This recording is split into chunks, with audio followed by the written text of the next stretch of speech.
Halo teman-teman, yuk kita bahas mengenai pajak atas kos-kosan. Jadi mungkin kalian ada yang punya kos-kosan, kalian bingung nih, sebenarnya ini dikenain PPh 4 ayat 2 atas sewa tanah dan bangunan atau kena pajak daerah nih.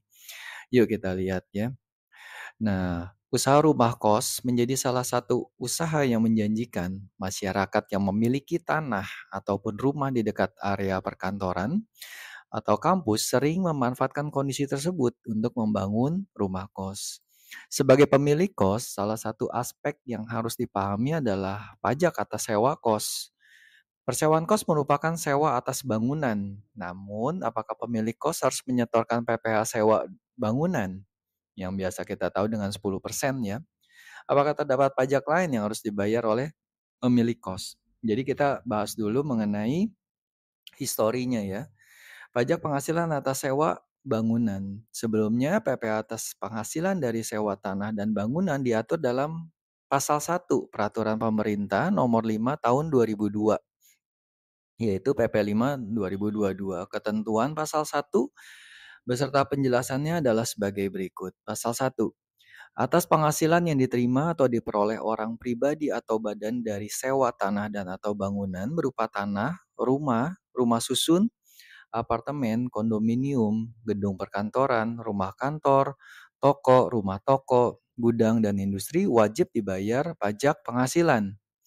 Nah, kalau di dalam penjelasannya dikatakan hanya tulisannya cukup jelas. Namun dalam ketentuan tersebut, penghasilan dari rumah kos tidak diatur dengan jelas. Jadi yang tadi kita lihat hanyalah sewa tanah dan atau bangunan ya, berupa tanah, rumah susun. Sedangkan kalau kos itu kan adalah bagian dari rumah ataupun bagian dari satu bangunan.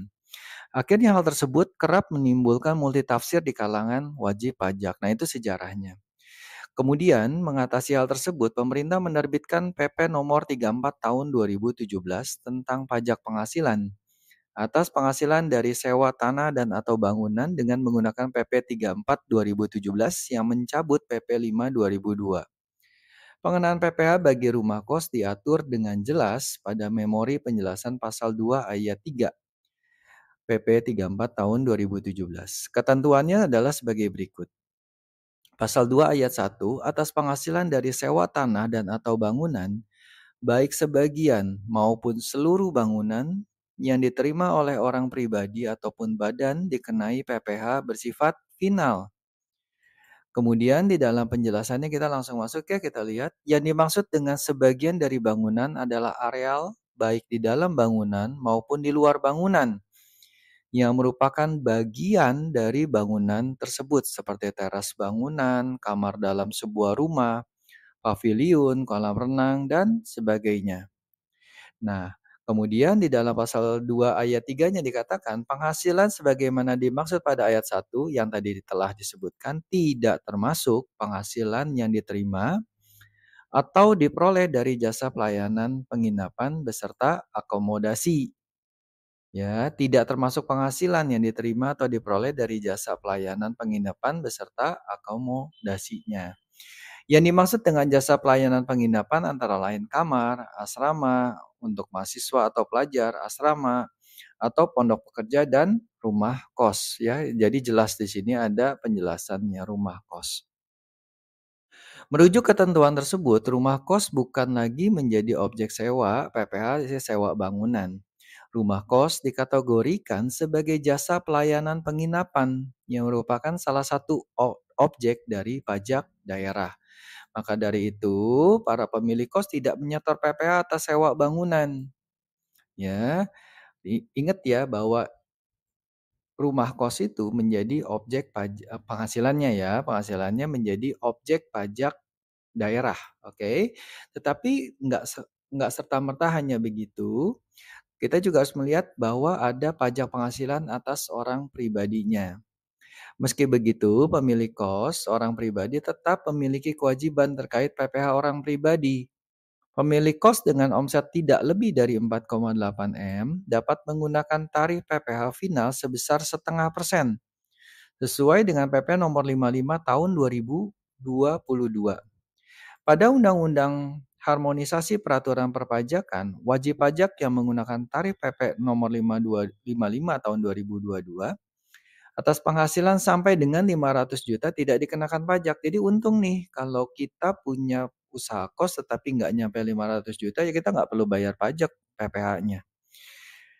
Selengkapnya, tetapi ini disatukan ya dengan misalnya kalau kita ada usaha dagang juga itu disatukan. Tetapi kalau nilainya lebih maka kita harus membayar. Nah, selengkapnya terkait perhitungan pasca Undang-Undang HPP dapat dilihat pada artikel berikut ini ya, bagaimana perhitungan pajak bagi UMKM pasca Undang-Undang HPP. Tapi ini nanti dibahas di tempat lain ya. Kemudian di dalam update Undang-Undang HKPD nih, ya ini untuk pajak daerah. Rumah kos objek PBJT jasa perhotelan. Dalam ketentuan Undang-Undang Pajak Daerah dan Retribusi Daerah, rumah kos dengan jumlah kamar lebih dari 10 termasuk definisi hotel. Jadi jelas ya kalau di bawah 10 dia tidak termasuk hotel, dianggapnya tidak termasuk definisi hotel. Maka dari itu, pemilik rumah kos sesuai dengan ketentuan tersebut wajib memungut pajak hotel dengan tarif paling tinggi 10%. Pasca berlakunya Undang HKPD, pajak hotel masuk dalam jenis PBJT, yaitu pajak barang dan jasa tertentu. Salah satu objek PBJT adalah jasa hotel yang merupakan jasa penyediaan akomodasi yang dapat dilengkapi dengan jasa pelayanan makan dan minum, kegiatan hiburan dan atau fasilitas lainnya.